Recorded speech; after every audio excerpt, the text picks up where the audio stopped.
नमस्कार दोस्तों, IT exam Guruji YouTube channel में आपका फिर से स्वागत है। दोस्तों आज अपन पढ़ने वाले हैं नेफ्ट क्या होता है, एनईएफटी, आरटीजीएस क्या होता है और आईएमपीएस क्या होता है, यूपीआई क्या होता है। एक्चुअल में इनको अपन जानते भी होंगे, फेमिलियर भी होंगे और शायद कुछ लोग पूरा भी जानते होंगे, लेकिन मैं कुछ इसमें स्पेशल बताने वाला हूं। जैसे कौन से ऑपरेटिंग सिस्टम, जैसे बैच प्रोसेसिंग ऑपरेटिंग सिस्टम का इसमें से कौन सा एग्जांपल है, रियल टाइम ऑपरेटिंग सिस्टम का कौन सा एग्जांपल है। तो ये बहुत इंपॉर्टेंट है। हर एग्जाम में इसमें से एक दो क्वेश्चन पूछे जाते हैं, या तो ऐसा पूछ लिया जाता है इनकी फुल फॉर्म से लेकर, या फिर ये कितने से कितने बजे तक काम करते हैं टाइम के ऊपर पूछ लेते हैं, या फिर ये पूछ लेते हैं कि नेफ्ट किसका एग्जाम्पल है, कौन से ऑपरेटिंग सिस्टम का एग्जाम्पल है टाइप का, ठीक है, या आईएमपीएस कौन से ऑपरेटिंग सिस्टम टाइप का एग्जाम्पल है। तो चलिए शुरू करते हैं।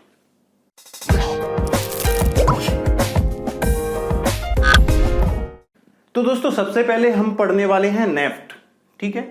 इसको जानते हैं अपन नेशनल इलेक्ट्रॉनिक फंड ट्रांसफर बोलते हैं इसको।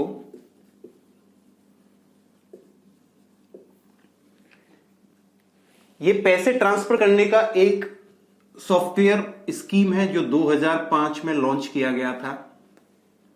ये काम कैसे करता है, हम जानते हैं कि नेफ्ट के जरिए हम पैसा ट्रांसफर कर सकते हैं एक बैंक से दूसरे बैंक में। तो इसमें होता क्या है, देखो एक्चुअली ये बैच प्रोसेसिंग ऑपरेटिंग सिस्टम का एग्जांपल है। किसका? बैच प्रोसेसिंग का।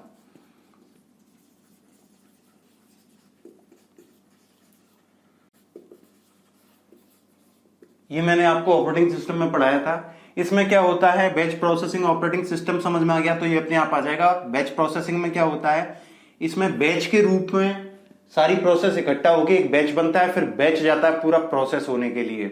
तो होता क्या है, नेफ्ट में मान लीजिए 12 बैच बनते हैं। कितने? 12 बैच बनते हैं एक वर्किंग आवर में, उसमें वर्किंग डे में, ठीक है। 12 बैच बनते हैं। तो पहला बैच बनेगा, उसमें मान लीजिए सुबह बैंक खुल जाती है 10 बजे, फॉर एग्जाम्पल मान रहे हैं अपन, 10 बजे बैंक खुल जाती है और 10 बजे से लोग नेफ्ट करना शुरू कर देते हैं, पैसा ट्रांसफर करना नेफ्ट के जरिए शुरू कर देते हैं। तो होता क्या है, 10 से 12 ये मान लीजिए पहला बैच है, नेफ्ट का पहला बैच है जो 10 से 12 बजे तक चलता है। तो 10 से 12 बजे तक जितने भी ट्रांजेक्शन हुए होंगे, ये ट्रांजेक्शन है, ठीक है।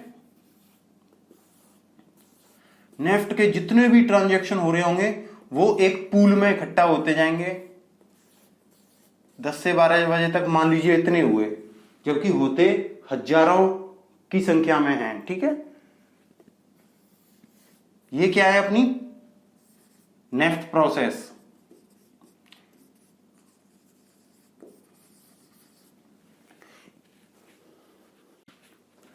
तो 10 से 12 बजे तक इतनी सारी नेफ्ट हुई हैं, ये कहां पे इकट्ठा हो गई? पूल में। अब इन सारी प्रोसेस के पूल जब भर जाएगा, पूल पूरा भर जाएगा इन प्रोसेसों से 10 से 12 बजे तक, तो इस पूल को क्या कहेंगे अपन? बैच। फिर इस बैच को एक साथ प्रोसेस करने के लिए छोड़ा जाएगा। कहां पर? एक सर्वर होगा, और वो सर्वर किस प्रकार का ऑपरेटिंग सिस्टम होगा? Batch processing.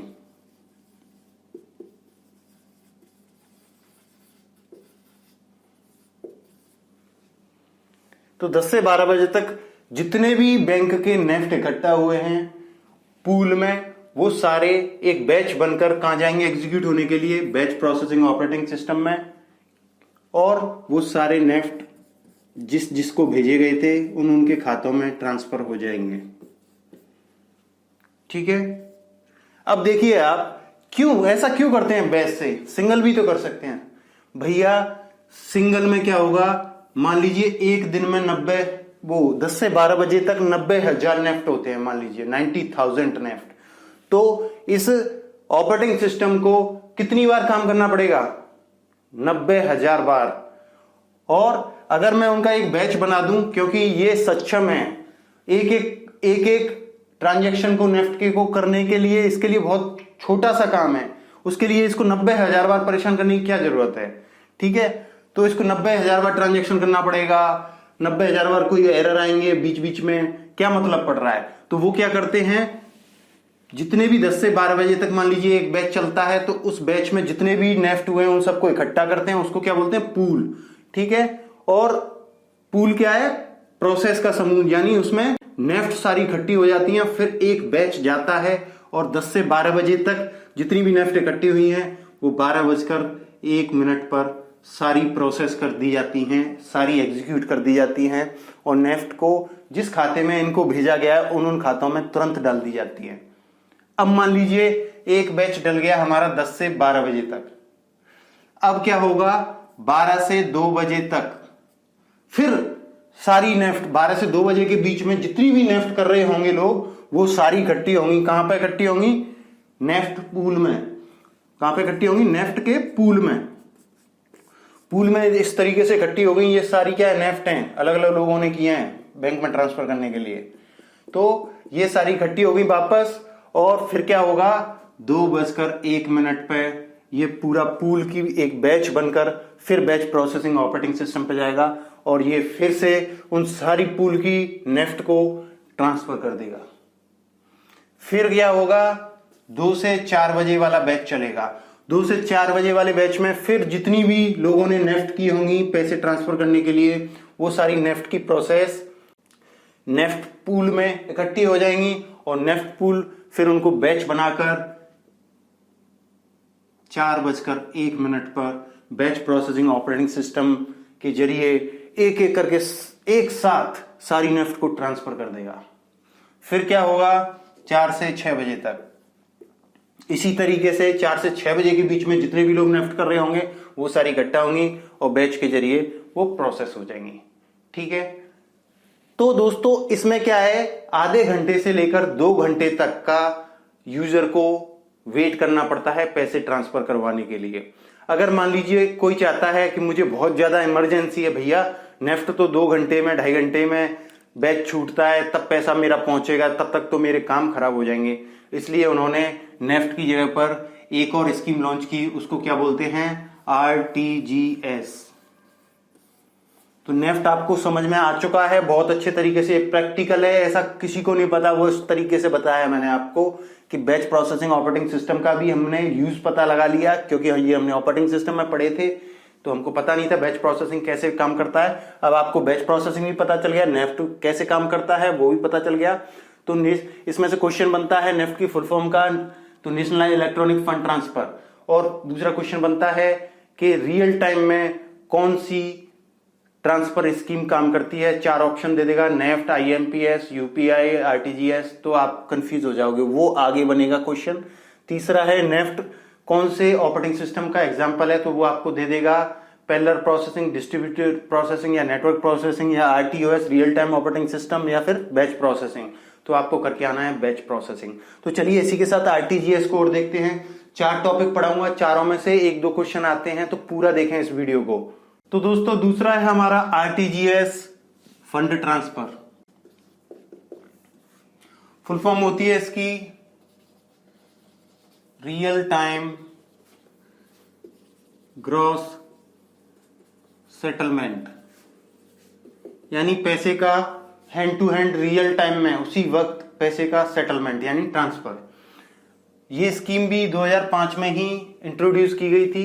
क्यों की गई थी, क्योंकि जैसे मैंने बताया नेफ्ट में तो अपन को आधे घंटे से 2 घंटे 2.5 घंटे तक का इंतजार करना पड़ता है, बैच एक साथ जब तक इकट्ठा नहीं होगा तब तक वो ट्रांसफर नहीं होगा, और किसी को हैंड टू हैंड पैसे की जरूरत है तो भैया इसको इंट्रोड्यूस किया गया आरटीजीएस को।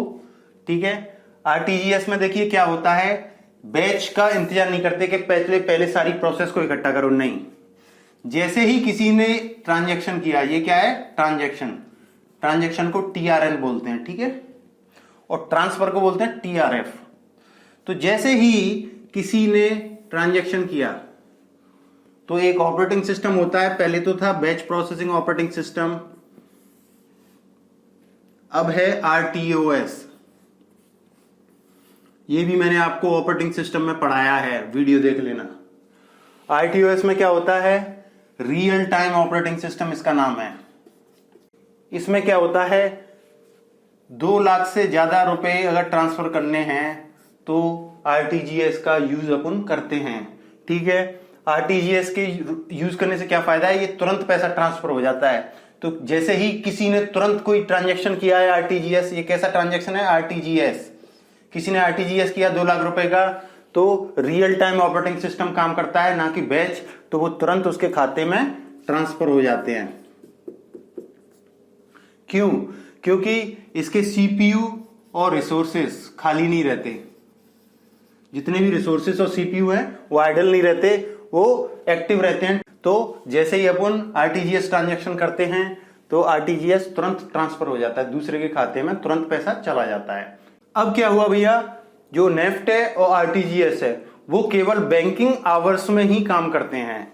क्यों? क्योंकि बैंकिंग आवर्स में अगर कोई ट्रांजैक्शन नहीं पहुंचता है या अटक जाता है सर्वर में, तो बैंक के एम्प्लॉय वहां बैठ के उसको तुरंत सही कर देते हैं, क्योंकि वो नहीं चाहते कि इसको 24/7 करें, यानी दिन और रात कोई भी कर सके। क्योंकि बैंकिंग आवर्स मान लीजिए 6 बजे खत्म हो गए, 6 बजे के बाद रात भर सुबह के 10 बजे तक बिना बैंकिंग आवर्स में भी लाखों ट्रांजैक्शन हो गए और वो फिर फंस गए, तो दूसरे दिन तो बैंक वाले उसी में लगे रहेंगे ना, वो और अपना काम नहीं करेंगे। इसलिए इन्होंने क्या किया कि इसको सिर्फ बैंकिंग आवर्स के लिए ही अलाउ किया। फिर लोगों को जैसे नेफ्ट में परेशानी हुई थी कि ये बैच में जाता है, तुरंत पैसे नहीं डालता, तो ये आरटीजीएस आया था। और आरटीजीएस में ये परेशानी आ गई, किसी को रात में पैसे ट्रांसफर करने हैं बिना बैंकिंग आवर्स में, तो भैया क्या होगा, इसलिए उन्होंने आईएमपीएस डेवलप किया। चलिए आईएमपीएस को पढ़ते हैं। इसमें से क्वेश्चन एक तो इसकी फुल फॉर्म में से बनता है, दूसरा ये कौन से ऑपरेटिंग सिस्टम का एग्जांपल है, तो आरटीओएस ऑपरेटिंग सिस्टम का एग्जांपल है, रियल टाइम ऑपरेटिंग सिस्टम। ठीक है, तो आईएमपीएस को देखते हैं। इस वीडियो के एंड में मैं आपको 10 एमसीक्यू भी डालूंगा, तो आप मुझे कमेंट करके उनके सॉल्यूशन बताएं।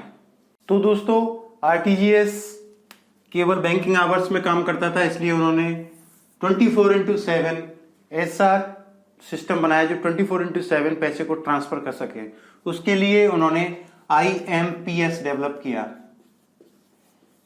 सबसे पहले इसकी फुल फॉर्म में से ही क्वेश्चन पूछा जाता है, आईएमपीएस की फुल फॉर्म क्या है, तो अपन को बताना होगा इमीडिएट पेमेंट सर्विस।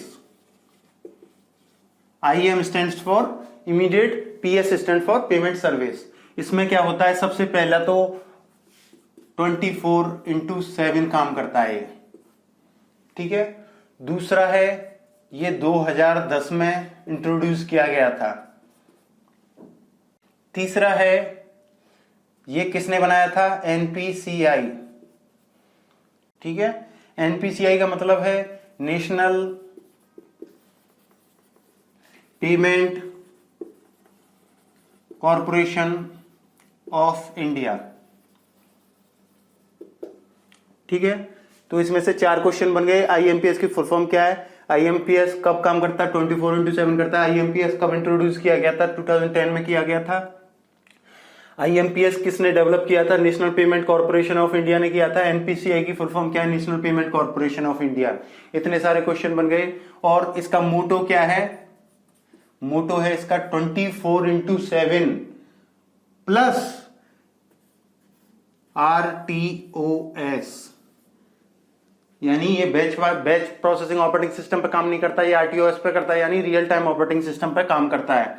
तो इसमें क्या होता है कि जैसे ही किसी ने ट्रांजैक्शन किया, ठीक है, ये क्या है, टीआरएन, किसी भी यूजर ने ट्रांजैक्शन किया, चाहे रात के 12 बजे किया, चाहे उसने सुबह 4 बजे किया, चाहे रात को 8 बजे किया, वो ट्रांजैक्शन तुरंत कहां पे जाता है, रियल टाइम ऑपरेटिंग सिस्टम में, आरटीओएस में, रियल टाइम ऑपरेटिंग सिस्टम में, जिसके रिसोर्सेज 24/7 एक्टिव रहते हैं, ठीक है। ये जाता है और आईएमपीएस इसको आरटीजीएस की तरह ही तुरंत ट्रांसफर कर देता है। आरटीजीएस इसमें डिफरेंस क्या है, वही डिफरेंस है, वो बैंकिंग आवर्स में काम करता है, ये 24/7 काम करता है। लेकिन इसमें आपको अकाउंट नंबर और आईएफएससी कोड चाहिए होता है ट्रांसफर के लिए, ठीक है। इसके बाद और टाइम कंज्यूम करने के लिए और टाइम बचाने के लिए एक और पेमेंट सिस्टम इंट्रोड्यूस किया गया, उसका नाम है यूपीआई। यूपीआई में क्या है, ना आपको अकाउंट नंबर चाहिए और ना आपको आईएफएससी कोड चाहिए, और 24/7 आईएमपीएस की तरह काम करता है और रियल टाइम ऑपरेटिंग सिस्टम पे काम करता है। तो चलिए यूपीआई लास्ट स्टेप ना, इसको और पढ़ लेते हैं। और ये समझ लो, कोई सा भी कंप्यूटर साइंस का एग्जाम हो, उसमें bank specialist officer, IT officer में तो डेफिनेटली इसमें से 1-2 क्वेश्चन पूछा ही जाता है। और एग्जाम है जो स्टेट गवर्नमेंट्स की होती हैं, उसमें 1-2 क्वेश्चन जरूर पूछते हैं। ठीक है, तो चलिए इसको और समझ लेते हैं। इसका पूरा नाम है यूनिफाइड पेमेंट इंटरफेस। क्या नाम है? Unified payment interface. इसकी फुल फॉर्म पूछी जाती है तो आपको बताना है यूनिफाइड पेमेंट इंटरफेस 24/7 काम करता है, आरटीओएस के ऊपर काम करता है, और एनपीसीआई नहीं बनाया, national payment corporation of India ने इसको डेवलप किया। ठीक है, इसमें क्या होता है, अपन को यूपीआई में जाकर अपना एक आईडी बनाना पड़ता है। यूपीआई के पोर्टल पे जाके अपन को क्या करना पड़ता है, एक आईडी बनाना पड़ता है, और उस आईडी को बैंक अकाउंट से मैप करना होता है। क्या करना होता है? मैप। और उसके बाद कोई भी ट्रांजैक्शन होता है तो वो यूपीआई बिना बेनिफिशियरी ऐड किए, बेनिफिशियरी के अप्रूव होने में भी टाइम लगता है 6 से 12 घंटे, उसके बिना ही ये आरटीओएस पे तुरंत पैसा ट्रांसफर कर देता है। तो इसमें से क्वेश्चन बनता है यूपीआई की फुल फॉर्म क्या है? 24/7 काम करता है, एनपीसीआई ने डेवलप किया, और ये बिना बैंक अकाउंट, आईएफएससी कोड और बेनिफिशियरी को ऐड किए हुए भी पेमेंट ट्रांसफर कर देता है। इसके लिए अपन को यूपीआई के पोर्टल पर आईडी बनानी पड़ती है और बैंक अकाउंट को उससे मैप करना पड़ता है, उसके बाद ट्रांजैक्शन हो जाते हैं। अब देखिए एक क्वेश्चन आता है, आप सोचते होंगे कि हमने ये पैसा ट्रांसफर करते हैं हम एक दूसरे को, तो ये फिजिकल फॉर्म में कैसे जाता होगा। मान लीजिए एक बैंक ने एक दिन में 10,000 नेफ्ट किए और उसकी अमाउंट है 20 करोड़, तो क्या वो बैंक उस दूसरी बैंक को जिसमें ट्रांसफर किए उसको 20 करोड़ रुपए देगा? नहीं देगा। ये क्या है, आरबीआई जो होती है reserve bank of India, RBI में हर बैंक का एक खाता होता है, आपको पता होगा, हर बैंक का एक अकाउंट होता है आरबीआई में।